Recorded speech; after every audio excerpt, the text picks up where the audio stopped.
মানে নামটা কি কারণে আপনি মেডিশার্ক মানে? আচ্ছা, এখন দেখো মেডিকেল সায়েন্সে আমাদের স্টুডেন্টদের মধ্যে সবসময় আমি যেটা ফিল করছি, ল্যাক অফ কনফিডেন্স। লাইক আমি নিজে যখন ইন্টারমিডিয়েট স্টুডেন্ট ছিলাম, আমি নটর ডেমে পড়ছিলাম যখন, I was very confident. Like আমাকে যখন মানে কোনো একটা এক্সামে অ্যাপিয়ার করতে হচ্ছে, আমার আসলে মানে আই হ্যাড নো ফিয়ার। ঠিক আছে, পরীক্ষা কী এসছে, লাইক মেন্টালিটিটা এরকম ছিল। যখন অ্যাডমিশন পরীক্ষা দিচ্ছি, অনেক মানুষ হয় না যে ঠিক আছে পরীক্ষা নিয়ে ভয় ভীতি কাজ করে, আমি ফিল ওই ভয়টা ওইভাবে এত বেশি ফিল করি নাই, বা যথেষ্ট কনফিডেন্স মনের মধ্যে ছিল, মনে ঠিক আছে যে যা জানি এনাফ, কিছু একটা হবে ইনশাআল্লাহ।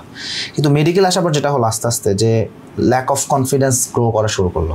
এটা আমার মনে হয় সবার সাথেই হয়, এবং লাস্টে এমন হয় যে আইটেম দিতে গেলেও বুক কাঁপে, হ্যাঁ কার্ড দিতে গেলে বুক কাঁপে, একটা ভাইবা দিতে যাচ্ছি বুক কাঁপে। এবং এখন যখন আমি পেছনের দিকে ফিরে থাকি, আমার মনে হয় যে এই যে পরীক্ষার আগে আমরা এত বেশি ভয় পাই, এই যে এটার মূল কারণটাই হচ্ছে কনফিডেন্সের অভাব।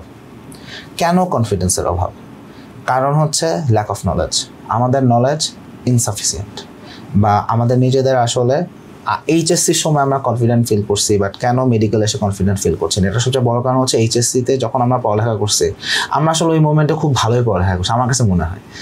কিন্তু ইন্টারমিডিয়েট ক্রস করার পরে যখন ভার্সিটি লাইফে আসছি, ভার্সিটিতে এসে আমরা পড়ালেখায় আমাদের ফোকাস কম থাকে, অথবা দেখা যাচ্ছে ফোকাস আমরা দিছি বাট টেকনিকেবল ছিল বা প্রপার গাইডেন্স ছিল না, মেন্টরশিপ ছিল না, সো ঘাটতি থেকে যায়। এবং ওই ঘাটতিতে কিন্তু আমরা আসলে বুঝি, আমি জানি যে আমার এখানে ঘাটতি আছে।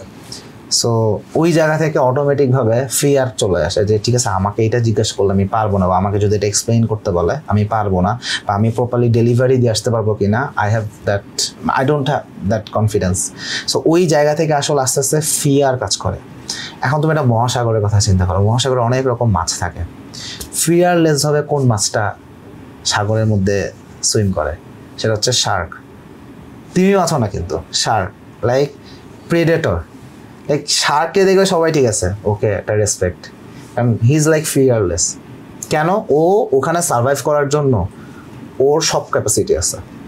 অ্যাকচুয়ালি তুমি একটা মানে খুব হস্টাইল একটা এনভায়রনমেন্ট দেখো যেখানে সার্ভাইভ করতে হবে, মহাসাগরের মতো একটা জায়গায় শার্ক, একটা হাঙর খুব সহজে মানে ইউজুয়ালি তুমি যদি দেখো he is like the alpha predator. তো কেন এটা? Because he has that confidence, এবং সে ওইখানে ওই ক্যাপাসিটিটা তার আছে। আমার পরে মনে হয়েছে ঠিক আছে আমরা এমন একটা জেনারেশন তৈরি করতে চাই যারা মেডিকেল সায়েন্স নিয়ে এতটাই কনফিডেন্ট হবে যে ওই ল্যাক অফ কনফিডেন্স, ওই ফিয়ারটা কাজ করবে না। লাইক পরীক্ষার আগে দিন আচ্ছা ঠিক আছে পরীক্ষা দিয়ে আসবো, ওই ফিয়ারটা কাজ করবে না যে আচ্ছা কী হবে কী করবে। নাও মানে তুমি 100% প্রিপেয়ার্ড, তুমি 100% তোমার মনের মধ্যে কনফিডেন্স থাকবে। সো ওই ভয় ভীতি নিয়ে তুমি আমতা আমতা করবা, নো। আমরা এমন একটা জেনারেশন আসলে তৈরি করতে চাইছি যে ওই আলফা প্রিডেটরের মতো সে কনফিডেন্ট হবে। এইখান থেকে শার্ক, এবং মেডিকেল সায়েন্সে সব বেশি শার্ক।